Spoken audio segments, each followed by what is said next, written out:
Dios le guarde, hermano. Dios le bendiga. Dios le bendiga. Wow. Yo le dije al Señor, preparando esta prédica, que ayude que su iglesia pueda entender su palabra. Y se pasó en esta mañana, porque me puso en un escenario, hermano, que lo que se debe de decir aquí debe estar por encima de lo que ha pasado. Yo no siento miedo. ¿Sabe por qué no siento miedo? Porque lo que pasó en la mañana fue Él que lo hizo. Y porque lo que va a pasar ahora también es Él que lo va a hacer. Por eso no hay miedo, hermano. Amén. Ustedes saben que vamos a leer, ¿verdad que sí? ¿En qué capítulo vamos? Bueno, ¿qué capítulo de Primera de Corintios estamos? Capítulo 5. Hoy iniciamos con el capítulo 5 de Corintios. Y vamos a leer solamente, en esta ocasión, me dijeron que solo 3 versículos. Yo quería 15, pero solo me dijeron 3. Entonces vamos a predicar Primera de Corintios 5, del 1 al 3. La palabra de Dios se lee en el nombre del Padre, del Hijo y del Espíritu Santo. Amén. ¿Lo tienen? Amén. De cierto se oye que hay entre vosotros fornicación, y tal fornicación cual ni aún se nombre entre los gentiles, tanto que alguno tenga la mujer de su padre, y vosotros estáis hinchados, y no más bien tuviste duelo, para que fuese quitado de en medio de vosotros el que hizo tal obra. Y ciertamente, como ausente con el cuerpo, mas presente en espíritu, ya como presente he juzgado al que esto así ha cometido. Eterno Dios poderoso, gracias. Padre, gracias primeramente por tu visita a tu iglesia. Gracias porque inmerecidos somos, Padre, de que tú nos visites. Pero en tu gracia y en tu misericordia, Padre, eso es lo que tú anhelas todos los domingos, que nosotros estemos dispuestos a recibir la visita del Rey de Reyes y Señor de Señores. Por eso, Padre, mira que toca tratar un tema delicado en esta mañana. Primeramente me presento delante de ti, Padre, porque como pecador que tú has limpiado por tu sangre, no quedó exento de él, Señor, ni ninguno de mis hermanos que están aquí presentes. Por eso queremos, Padre, que tú trabajes en nuestros corazones antes de escuchar tu palabra en este día. Para que sea tu palabra que transforme las áreas que nosotros como iglesia, como hermanos, debemos de mejorar, Padre. Te pedimos que todas las cosas que sean dichas por estos parlantes sean de tus labios, Padre, y no mío. Que seas tú que dé la corrección, que seas tú que dé el bálsamo, que seas tú que dé la cura, que seas tú, Padre, que determine si el paciente está enfermo o el paciente está sano. Que seas tú, no yo, Señor. Pero sí queremos, Padre, que al final de este examen que tú vas a hacerlo en esta mañana, queremos que al final seas tú nuestro médico de cabecera y no otro, Señor. En el nombre del Señor Jesús. Amén y amén. Manuel.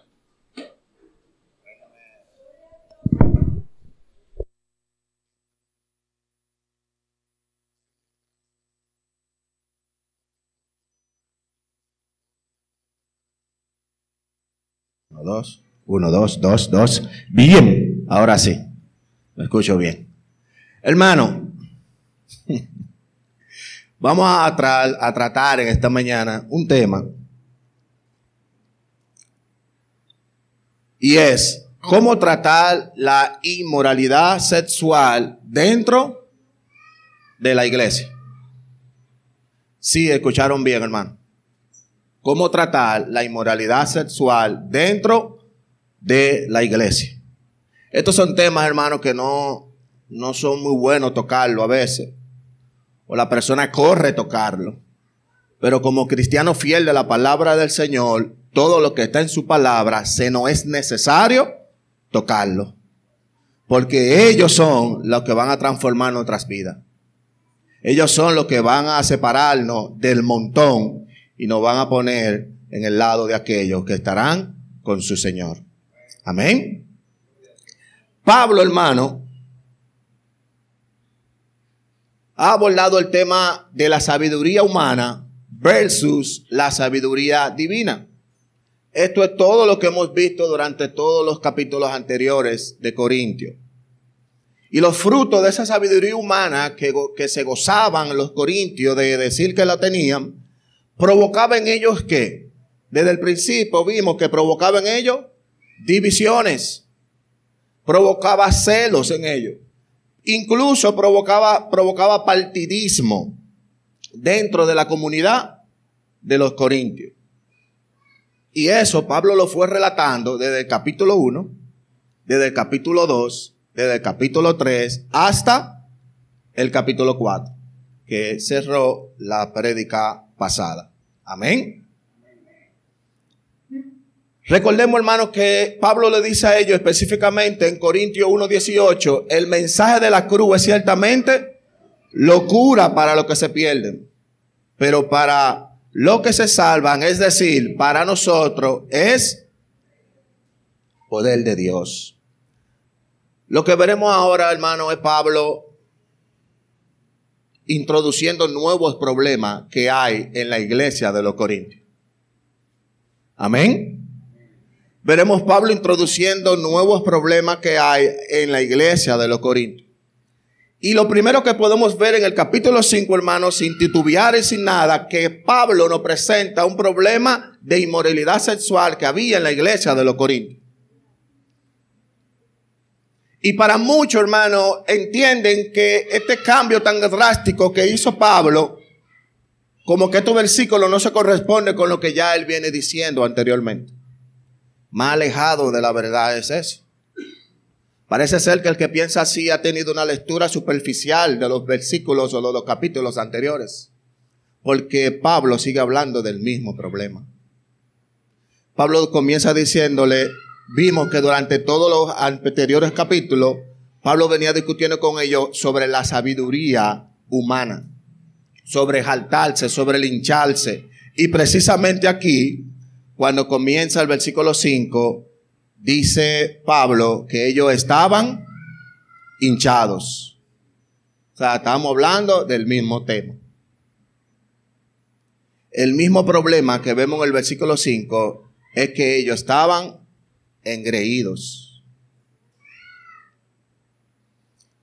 Y ustedes se acuerdan, hermano, cómo Pablo terminó el versículo 4, la prédica pasada. Voy a visitarlo.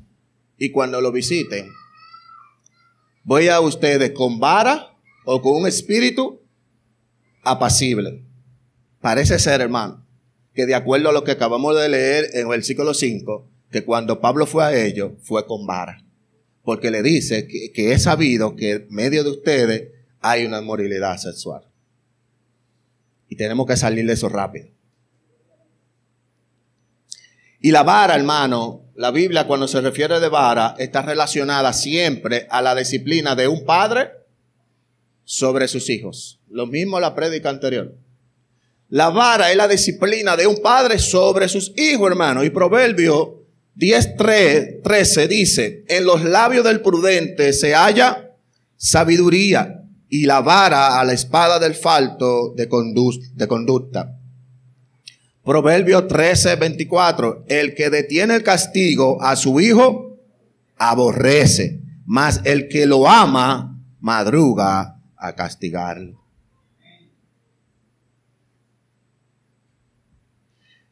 Pero este caso en particular, hermano, que estamos tratando, que vamos a tratar en el versículo, en capítulo 5 de la carta de los Corintios, se refiere a la disciplina, pero a la disciplina eclesiástica. A la disciplina que se ejerce ¿dentro de qué? Dentro de la iglesia. Pero esto suena bastante extraño, hermano, para los cristianos contemporáneos de este tiempo. Esto suena bastante extraño para los cristianos contemporáneos de este tiempo, hermano, porque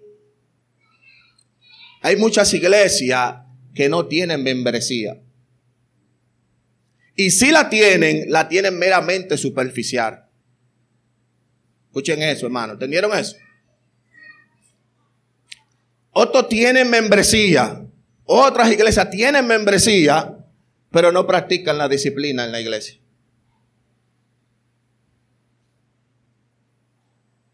Y si hay algunas que la practican, hermano, sin ver o sin seguir los patrones bíblicos, como conocemos por ahí, ¿verdad que sí? Pero yo quiero que usted recuerde siempre, porque yo sé que todavía no me he comenzado. Vamos a comenzar cuando lleguemos a los capítulos 1 en adelante. Pero yo quiero, hermano, que usted recuerde algo.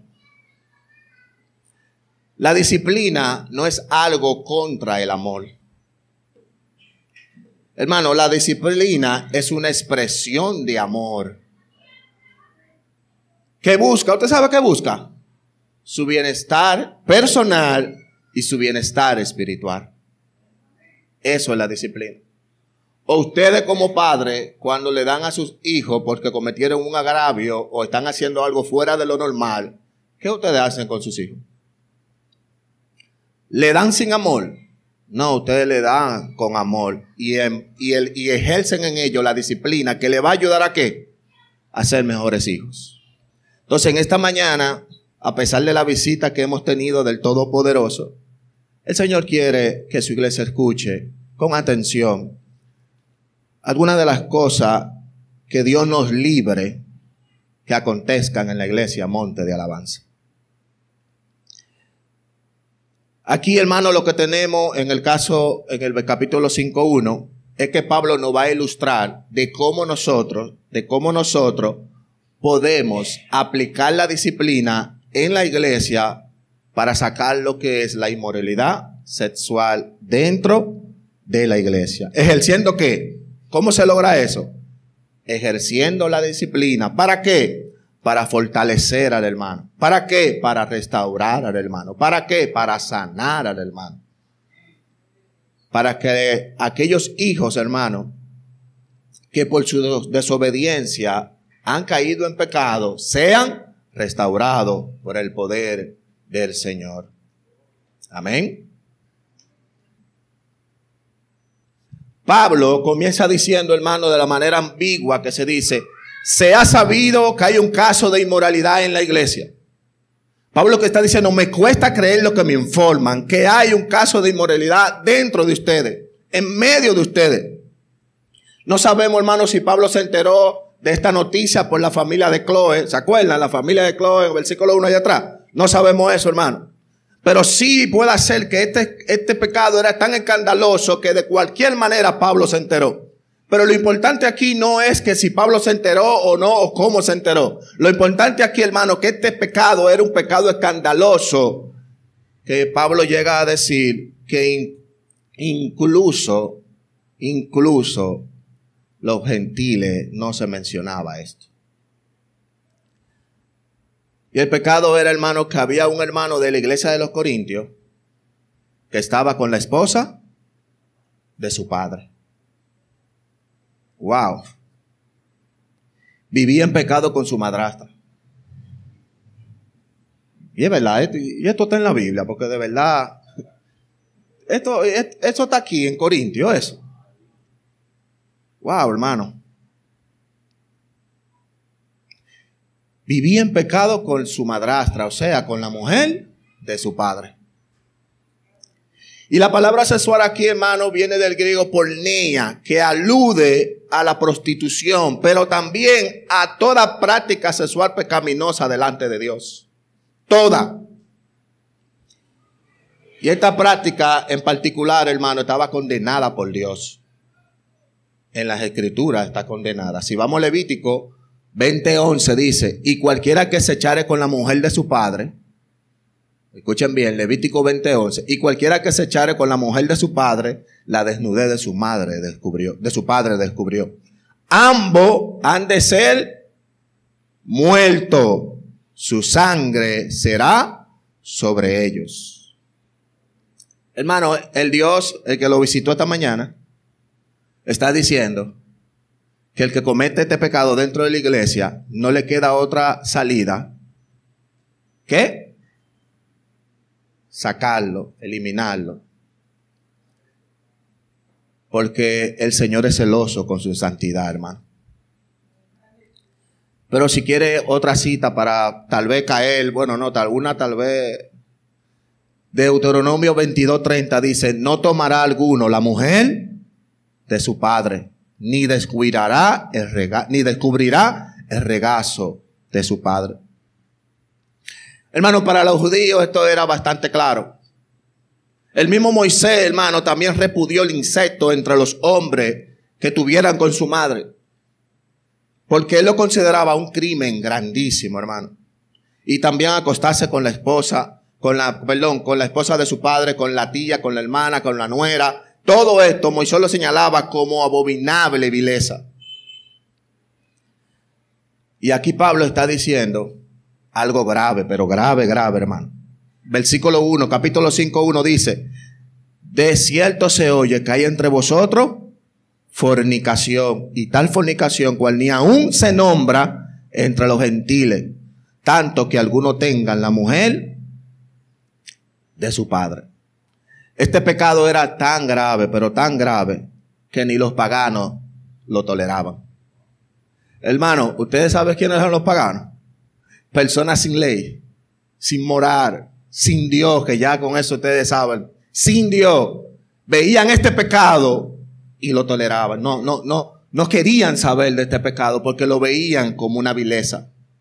Pero Pablo, por eso creo que todavía no está en la Biblia, pero vamos, Pablo está diciendo que en medio de la iglesia había un hermano que estaba en fornicación con la esposa de su padre.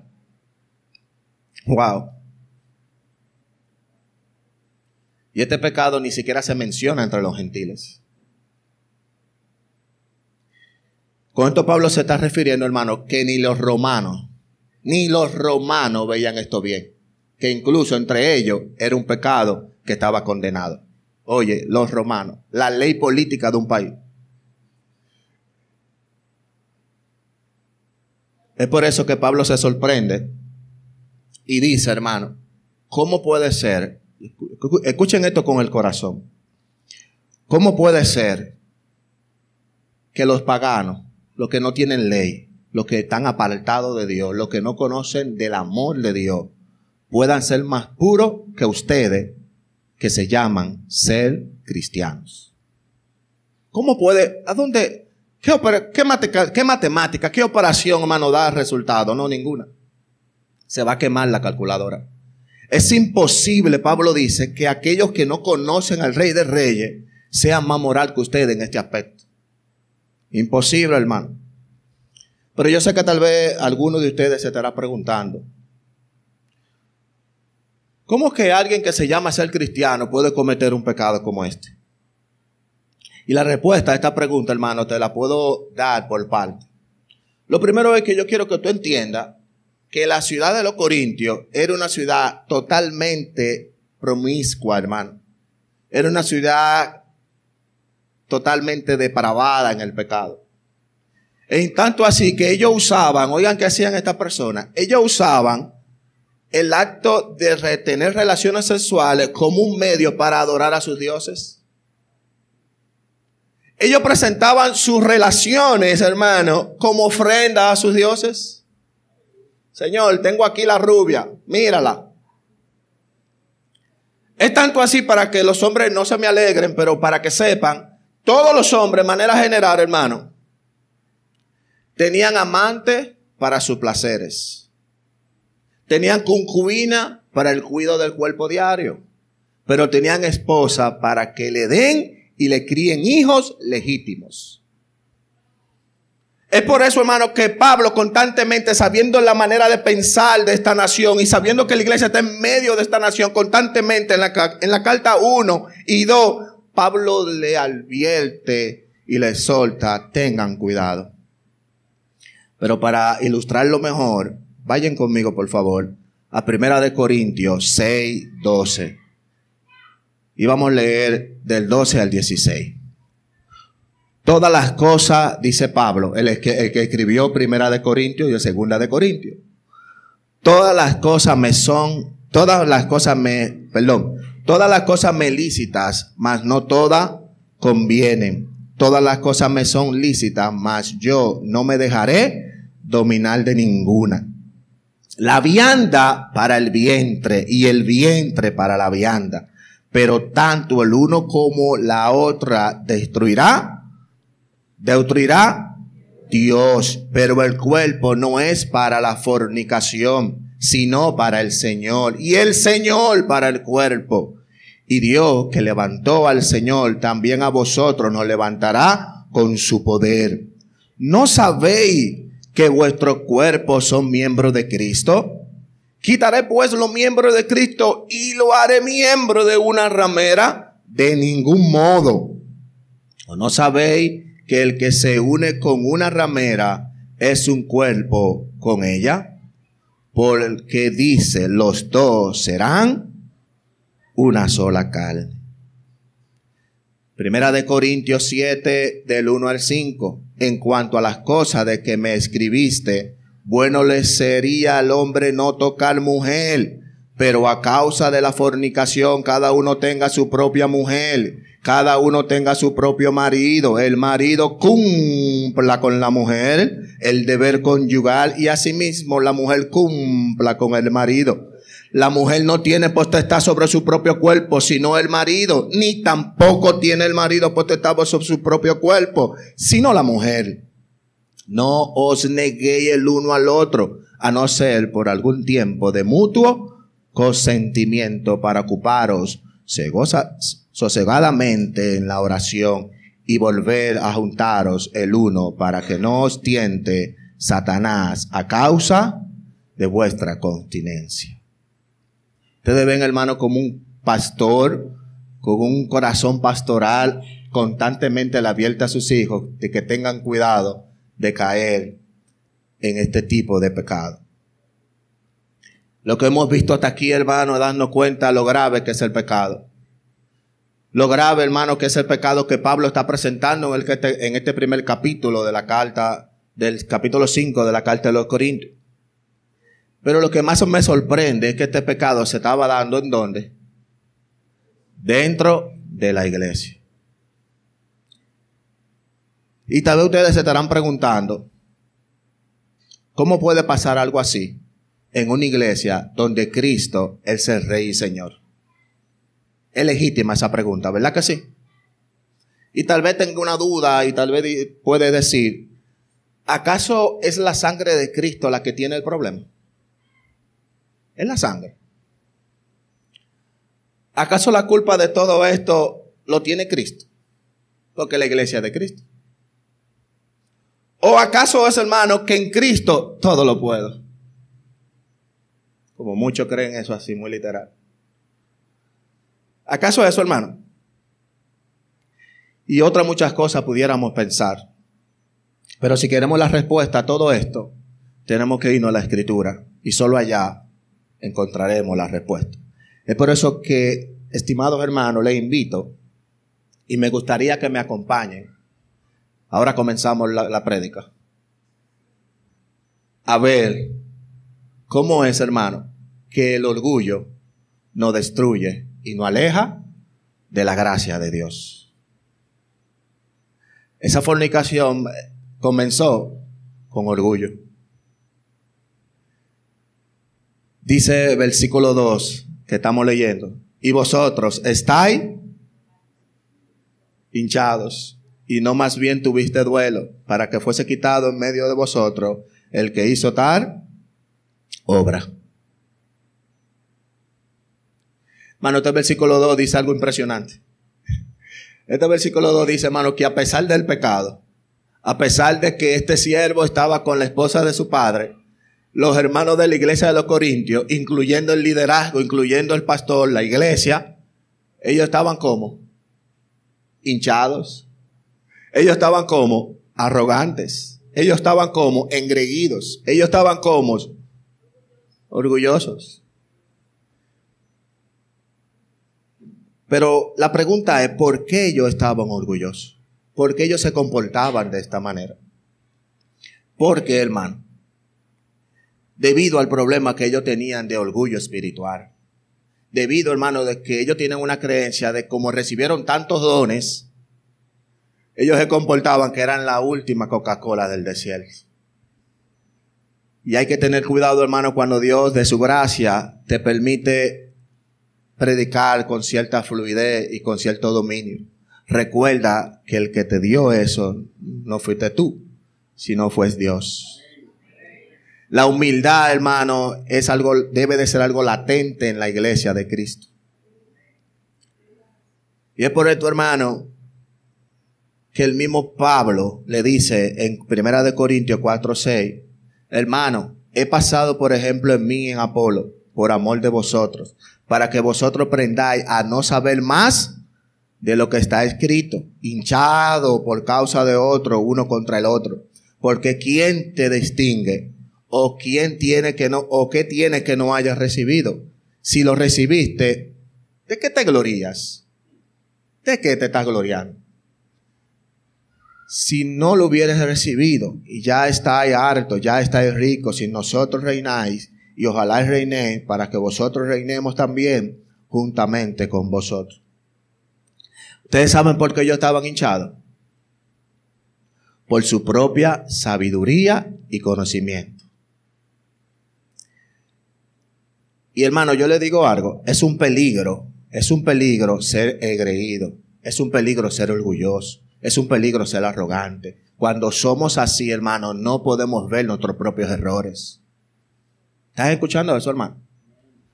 Cuando actuamos de esta manera, no puedo ver mis propios errores, hermano. Y no solamente que no puedo ver mis propios errores, es que me hago ciego de mi condición espiritual. Entiendo en mi altura que estoy bien y con lo que está pasando bien. Pero no, hermano, más alejado de la verdad no puede ser. El orgullo destruye y nos aleja de la gracia de Dios. Y eso era justamente lo que estaba haciendo el orgullo con la iglesia de los Corintios. Amén. Proverbios 16:18. Antes del quebrantamiento es la soberbia, y antes de la caída la altivez de espíritu. Mejor es humillar el espíritu con los humildes que partir despojo con los soberbios. Santiago 4:6. Mas él da mayor gracia. Por esto dice, Dios resiste a los soberbios y da gracia a los humildes. En el medio de este pecado, hermano, que estaba pasando en los Corintios, y me disculpan que hoy sea tan sereno, tan cosa, hermano, porque entiendo que es la manera correcta para predicar de este tipo de temas. Amén.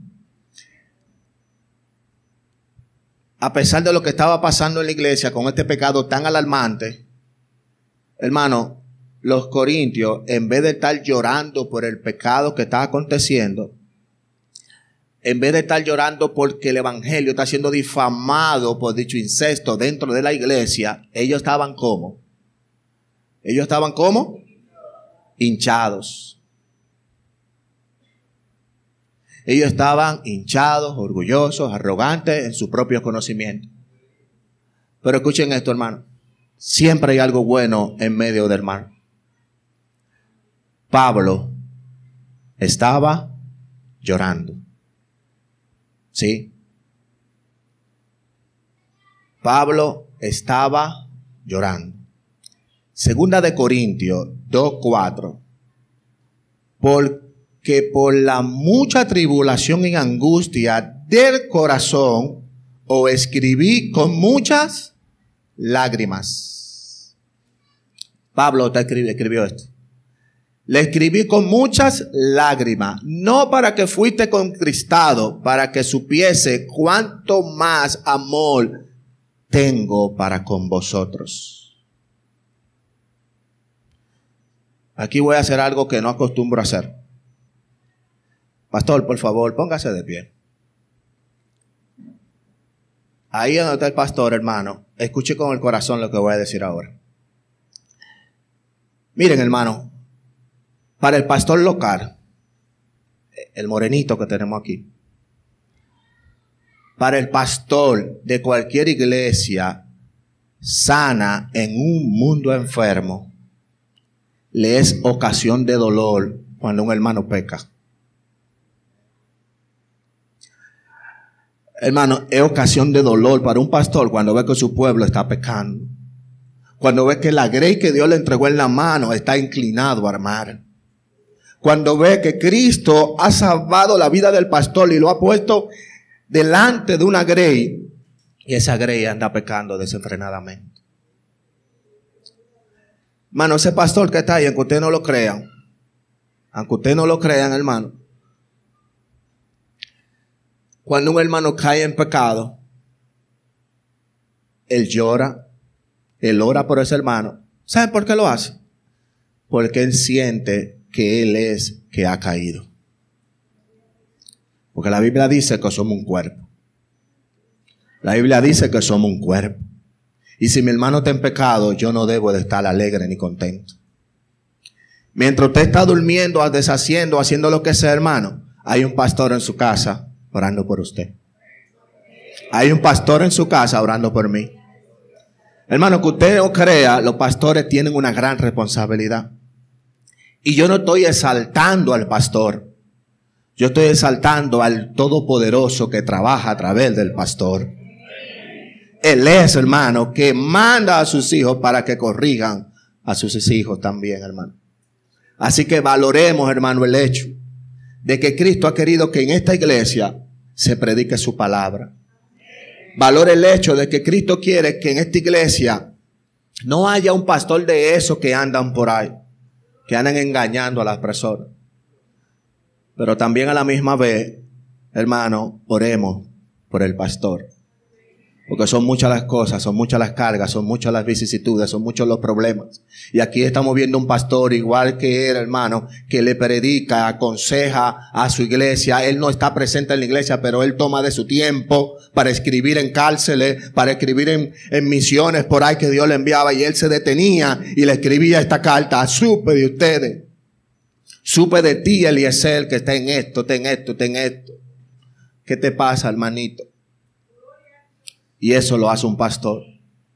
Eso lo hace un pastor. Pero ¿cuándo lo hace el pastor? El pastor que ha reconocido que el pastor de los pastores está sentado en su trono. Gracias, hermano.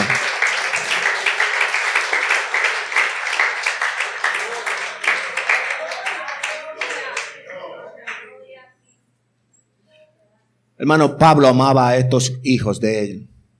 Pablo lo amaba tanto, hermano, lo amaba tanto, y este amor era evidente de que Cristo estaba en Pablo. Y es por eso, hermano, que el mismo Pablo pudo decir en el capítulo 4, la prédica pasada: imítenme a mí. Pero él no se queda ahí fue que me gustó. Como yo he imitado a Cristo en mí. Y te digo algo, hermano, ningún ser humano te va a amar tanto. Ningún ser humano te va a amar tanto que a pesar de tu pecado, a pesar de tu arrogancia, a pesar de tu indiferencia hacia el pecado, a pesar de que el evangelio de Cristo está siendo difamado por tu culpa, ningún ser humano te va a amar tanto si Cristo no es su Padre. ¿Entendiste eso, hermano? Hermano, es Cristo a través del pastor. Es Cristo a través de los líderes. Es Cristo a través de un siervo. Es Cristo a través de un hermano. Es Cristo a través de la disciplina eclesiástica. Es Cristo que te ama tanto que envía a sus hijos, a su hijo, para restaurar al pecador que se arrepiente de su pecado. A través de la disciplina del Señor. Amén. Pablo lloraba, hermano. Ya lo pudimos ver, pero hay otra pregunta. Entonces, ¿por qué los hijos de Pablo, por qué la iglesia de los Corintios no lloraba? Deberíamos llorar, hermano, por las transgresiones de los demás. y arrepentirnos de las nuestras. ¿Entendieron eso, hermano? Deberíamos, hermano, de llorar por las transgresiones de los demás, entiéndase de mis hermanos, pero también arrepentirme de las mías. Segunda de Corintios 12:21, que cuando volviere, Pablo, hermano, escribiéndole a Corintios, cuando vuelva a la iglesia, que cuando volviere me humille Dios entre vosotros y haya de llorar por muchos de los que antes habrán pecado y no se han arrepentido de la inmundicia y de fornicación y deshonestidad que han cometido. Ven al pastor aquí llorando por algo que él no ha hecho, pero él está llorando con ellos. Wow, hermano. Hermano, para el pastor local, como le dije anteriormente, y para aquellos pastores que realmente tienen una iglesia sana en medio de un mundo enfermo, porque Cristo es el centro de esa iglesia, como es el centro de la iglesia apostólica y misionera, cualquier dolor de un hermano se convierte automáticamente en el dolor de todos nosotros. Amén, hermano. Pero así como ese pastor reconoce que le duele cuando un hermano está en pecado, que no puede estar tranquilo porque es como si él mismo estuviera pasando ese dolor, ese mismo pastor también reconoce que la mayor expresión de amor que le puede dar a ese hermano que está en pecado es justamente el ¿qué? La disciplina del Señor. No hay otra, hermano. No hay acompañarlo el día entero, de que ven, yo te fortalezco, es el proceso. Pero lo que cambia la actitud pecaminosa en los hijos de Dios es ser disciplinado por su Padre. No hay otra, hermano. No hay otra. Ahora vemos que en el versículo 2 dice, y vosotros estáis hinchados, y no más bien tuviste duelo, para que fuese quitado de en medio de vosotros el que hizo tal obra. La ceguera espiritual, hermano, que había en la iglesia de los Corintios no le permitió ver dos cosas tan sencillas, básicas, que se hace cuando hay pecado. Y esto es un aviso directo para nosotros hoy en día. La primera de esas, hermano, es lamentarnos por el pecado que está destruyendo el ¿qué? La vida del hermano y el testimonio de ¿qué? De la iglesia. Amén. La idea aquí, hermano, que Pablo está presentando cuando él dice hacer duelo por el pecado, preguntamos, pero ¿cómo así? Explícame un poco, Pablo, esto. Hermano, cuando un hermano peca, nosotros no nos alegramos. Nosotros no celebramos que mi hermanito esté pasando por ese pecado porque él se lo merecía. Al contrario, hermano, deberíamos de lamentarnos por el pecado que ha dominado la vida de mi hermano y está destruyéndolo poco a poco. Debería yo lamentar eso. Y tal vez tú dirías, sí, pero que eso yo no lo veo en la Biblia, no lo he visto. Bueno, permíteme recordarte que existieron en la Biblia dos hombres. Uno se llamaba Daniel, no el local, el Daniel de allá, y otro se llamaba Esdras. Y estos dos hombres de Dios, hermano, estos dos hombres de Dios oraron a Dios con dolor. Oigan bien, oraron a Dios con dolor y se lamentaron por el pecado del pueblo. No por el pecado de ellos, hermano, por el pecado del pueblo. Daniel 9:3 dice, y volví mi rostro al Señor Dios, buscándolo en oración y ruego y en ayuno y en cilicio y ceniza. Y oré a Jehová mi Dios y confesé y dije, ahora Señor Dios grande, digno ser temido, grande, digno de ser temido, que guarda el pacto y la misericordia con los que te aman y guarda tus mandamientos.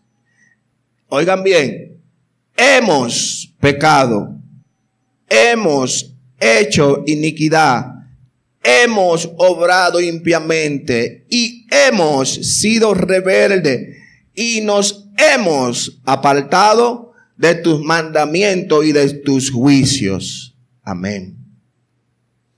¿Ven el hecho, hermano? Hemos. Y esto solamente lo hace un hermano, un pastor, un siervo que sabe que el pecado de uno es el pecado de todos. Amén, hermano. La segunda es tomar una acción concreta contra aquel que afirma ser cristiano, pero vive una vida abiertamente en pecado. La iglesia no puede ver un hermano que comete pecado y todo está bien. Lo oculto, lunes, martes, miércoles, jueves, seguimos. No, hermano, tiene que tomar una decisión concreta. Y es justamente aquí en este espacio que vamos a ver la importancia de practicar la disciplina bíblica en la iglesia. Amén. Vamos a ver lo importante que es de aplicar la disciplina bíblica en la iglesia. Y vosotros estar hinchados, y no más bien hiciste duelo, para que fuese quitado en medio de vosotros el que hizo tal obra. Hermano, a veces el pastor se acerca a cualquiera de nosotros y nos aconseja por algo. Y en vez de tal vez escucharle con un espíritu manso, lo primero que ponemos es cara. Aunque él no se dé cuenta, por lento. Siempre a mí. Tanto que somos, siempre a mí. Bueno, suena jocoso, pero es la realidad y a veces la decadencia espiritual que tenemos por dentro. Amén. No, digan amén.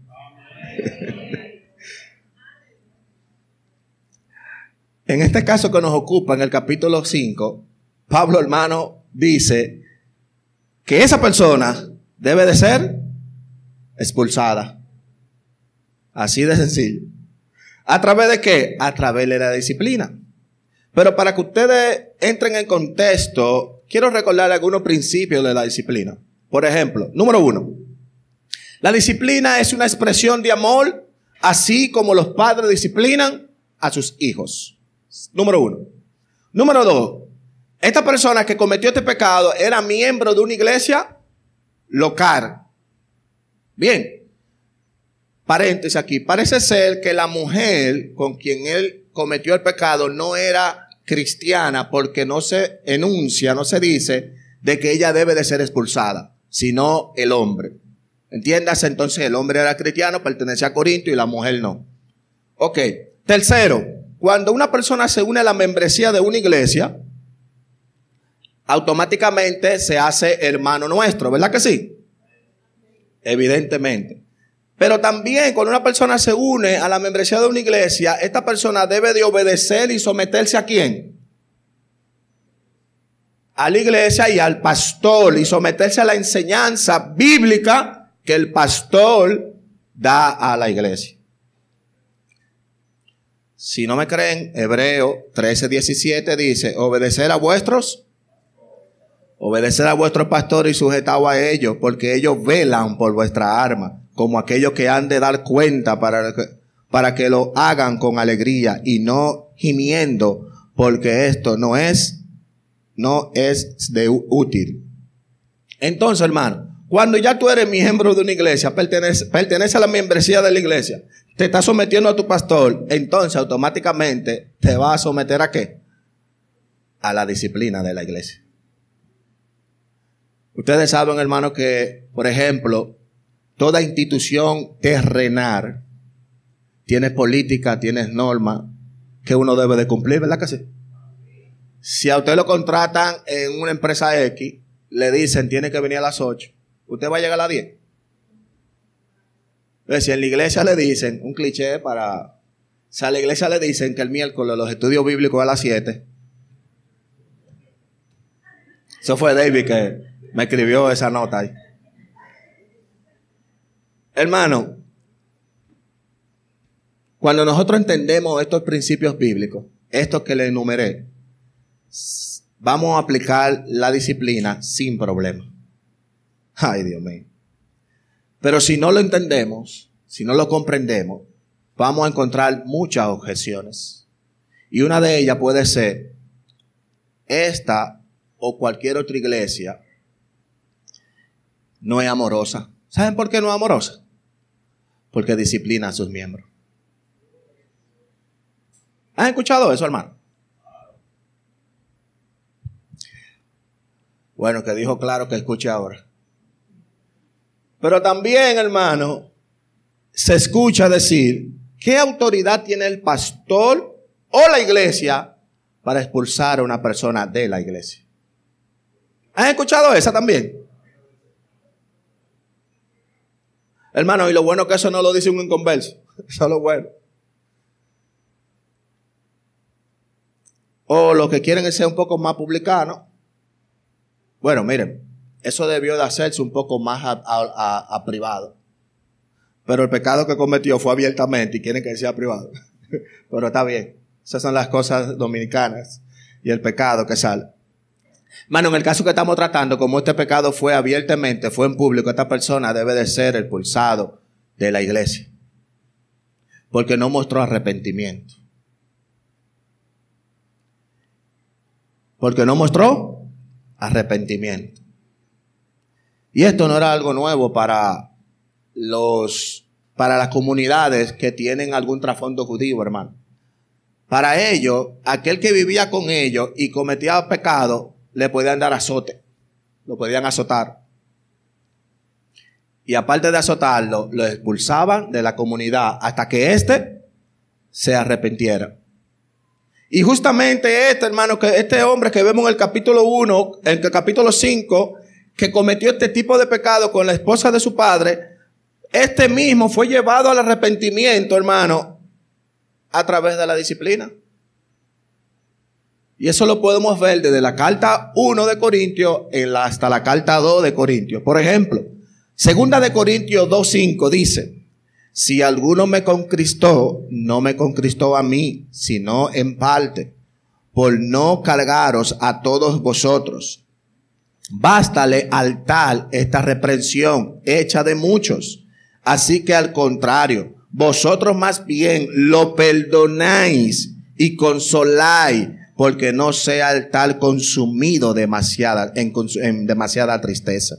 Por lo cual os ruego que conforme al amor para con él, porque también por este fin os escribo, para tener experiencia de vosotros, si soy obediente en todo, y al que vosotros perdonaréis, yo también, porque también yo lo he perdonado. Si algo he perdonado por vosotros, lo he hecho en la persona de Cristo. Hemos visto, hermano, el gran pecado de inmoralidad que había en la iglesia de los Corintios. Nos dimos cuenta de las actitudes que tenían los miembros de la iglesia. ¿Verdad que sí? Ellos estaban orgullosos, engreídos, ellos estaban arrogantes en medio de su pecado. Pero también vimos cuál fue la solución y cuál sigue siendo la solución al pecado. Y es precisamente ejercer la disciplina en la iglesia. Esta será siempre, hermano, lo que va a permitir que el pecador encuentre arrepentimiento de corazón. Amén. Ahora vamos a considerar, hermano, algunos puntos importantes para ir cerrando. La prédica de esta mañana nos ayuda a reflexionar en tres cosas fundamentales. Número 1. No existe iglesia perfecta. No existe iglesia perfecta donde no haya pecado. La iglesia de los Corintios era un ejemplo vivo de eso. Algunas personas creen, hermano, que en la iglesia no habrá pecado. ¿Algunos creen eso?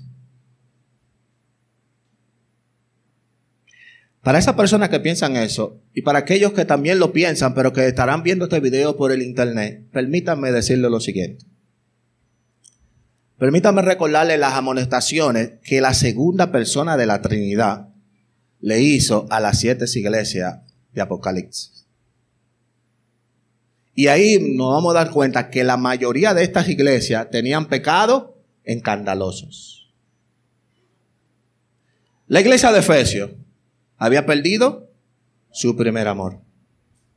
La iglesia de Pérgamo tenía falsos profetas y inmoralidades sexuales dentro de ella.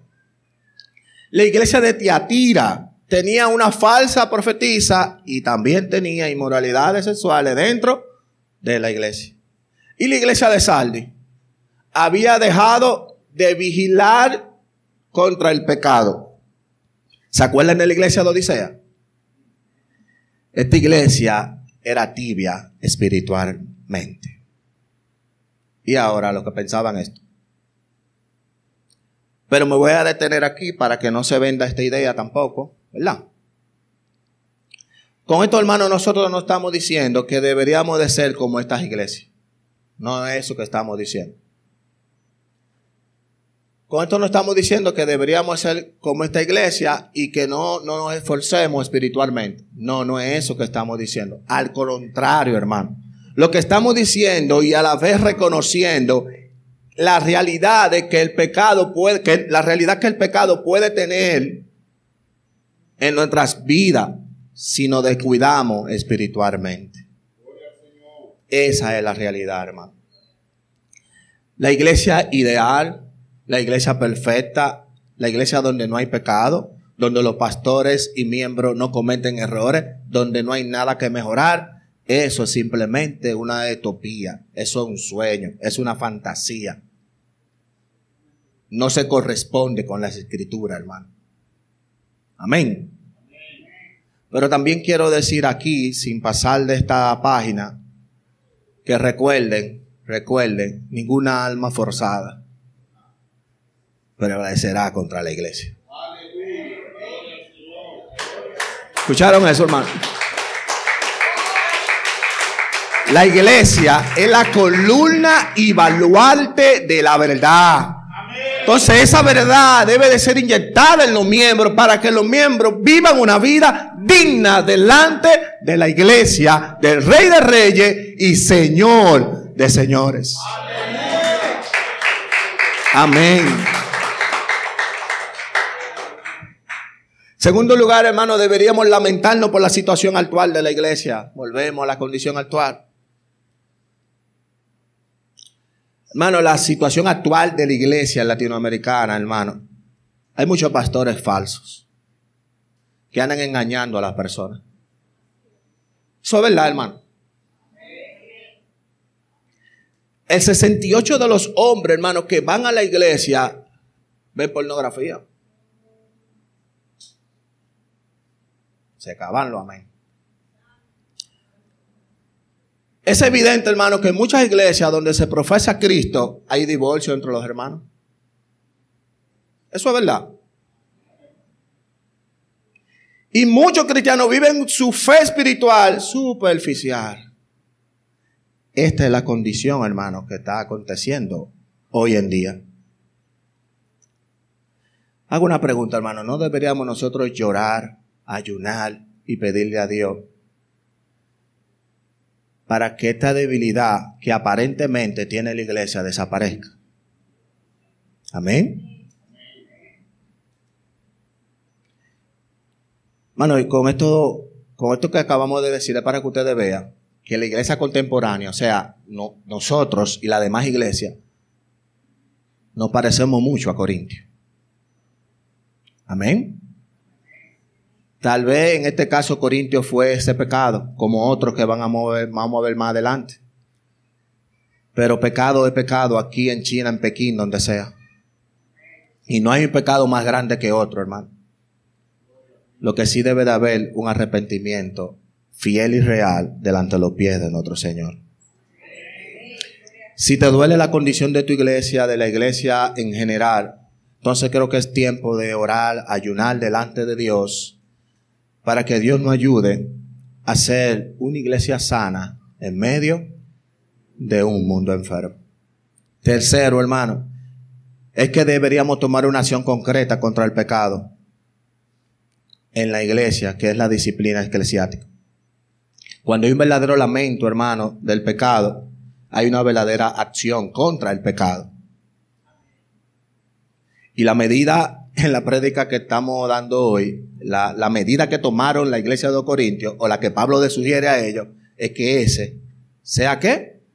Expulsado de la iglesia. Y debemos de entender que la disciplina es algo que el mismo Señor nos manda que hagamos en la iglesia. En el caso de que usted vea a un hermano suyo caer en pecado, el Señor nos da algunos principios para exhortar al hermano. Mateo 18:15. Por tanto, si tu hermano pecare contra ti, ve y redargúyele entre ti y él solo. Si te oyere, has ganado a tu hermano. Mas si no te oyere, toma aún contigo a uno o dos, para que en boca de dos o de tres testigos conste toda palabra. Estimados hermanos de la Iglesia Apostólica Misionera, estimados hermanos de la Iglesia de Cristo, sabemos que la disciplina es un proceso para restaurar al hermano caído. Si usted ve que aquí en nuestra iglesia se actúa en consecuencia de un pecado basado en la disciplina bíblica, no crea que la iglesia está actuando mal contra ese hermano. Al contrario, quiere su restauración en los caminos del Señor. La disciplina bíblica nunca busca destruir, hermano, al hermano, sino que busca que el que peque encuentre reconciliación con su Dios. Amén. Y no solamente que encuentre reconciliación con su Dios, sino que se incorpore de nuevo a la comunidad de aquellos que le sirven con él al Señor. Esta es la disciplina bíblica, hermano. La realidad es que en la iglesia todos somos pecadores. Y todo, algún momento, vamos a pasar por el proceso de la disciplina. Debido a nuestro pecado, hermano, eso. No es por otra razón. Pero esto es bueno, hermano. ¿Saben por qué? Porque esto nos lleva a profundizar cada día más en nuestra vida espiritual y cada día más nos permite confiar en Cristo. Cristo es el único puro. Cristo es el único santo. Cristo es el único bueno. Cristo es el único cirujano, hermano, capaz de expulsar, capaz de extirpar lo enfermo en medio de nosotros para que seamos una iglesia sana de toda contaminación del pecado. ¿A través de qué? A través de la disciplina bíblica en su iglesia. Así que, hermanos, que cuando Dios nos libre, caer en cualquier tipo de pecado, pero sepa esto, hermano, la iglesia hoy aquí presente le ama tanto que no va a pasar por alto un pecado cometido en la iglesia. Y se va a escudar de la escritura de Dios, de la palabra de Dios, para decirte que si te arrepientes en Él, encontrará perdón de tus pecados. Aquí nadie impone, aquí nadie quiere quitarle la libertad que usted tiene en Cristo. Pero esa libertad no es un libertinaje para yo hacer lo que yo quiera, hermano. Aquí en la iglesia, allá en los cielos, incluso en el infierno, el que tiene la última palabra siempre será Cristo. Y la iglesia recibe con amor la disciplina de su Padre espiritual. Dios eterno, Dios todopoderoso, gracias. ¿Cómo no agradecerte, Padre, la mañana de hoy? Si te has hecho presente en todas las partes, Señor. Aquí no somos ninguno importante, Padre. Tú eres el único importante. Permítanos siempre venir con esta actitud a tu iglesia, Señor, donde tu Espíritu Santo sea movido en medio nuestro, Señor. Padre, gracias por corregir nuestros corazones. Padre, yo presento mi vida delante de ti en esta hora, Padre. Soy un pecador que necesita de tu gracia. Necesito de tu favor. Necesito, Padre, constantemente de que me limpie de mis maldades. Pero no solamente a mí, Padre. Yo te pido por mis hermanos también que están aquí presentes. Pero también te pido por esas personas que estarán viendo este video, Dios. Perdónale allá donde ellos están. Que podamos entender todos. Que todos podamos entender que no hay otro camino, no hay otro medio, no hay otra opción, no hay otra cosa, Padre, que nos ayude a recapacitar de nuestros pecados dentro de la iglesia, que no sea la disciplina bíblica, Señor. Solo en ti confiamos, solo tú nos corriges, solo tú nos amas, solo tú nos fortaleces, solo tú nos da orgullo en nuestras vidas. Es por eso que recibimos, Padre, con todo amor, con todo gozo, con todas las cosas posibles, lo que tú quieras corregirnos en nuestras vidas. Gracias, Señor, por esta mañana. Guárdanos y cuídanos y ayúdanos a meditar en la canción, Padre, que vamos a escuchar ahora. En el nombre del Señor Jesús. Amén y amén.